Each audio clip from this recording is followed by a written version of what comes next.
Hello guys, কি অবস্থা সবার?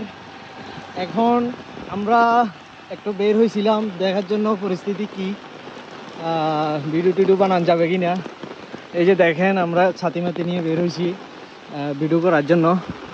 কিন্তু দুঃখের বিষয়, ভিডিও করতে আসি মানে এখন বর্তমানে ফেনী জেলার যে একটা অবস্থা দেখতেছি, মানে কিছুক্ষণ পর পর বৃষ্টি, কিছুক্ষণ পর পর বৃষ্টি, মানে অবস্থা খুবই খারাপ।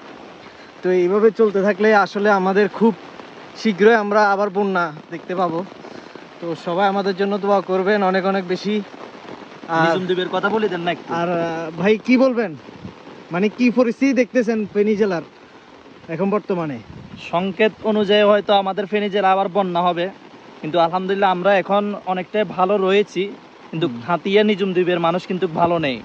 যে যেখান থেকে পারেন, যে অবস্থা থেকে পারেন, ওদের পাশে একটু থাকবেন, আর আমরাও আমাদের দিক থেকে ট্রাই করতেছি ওদের পাশে থাকার। তো সবাই দোয়া রাখবেন।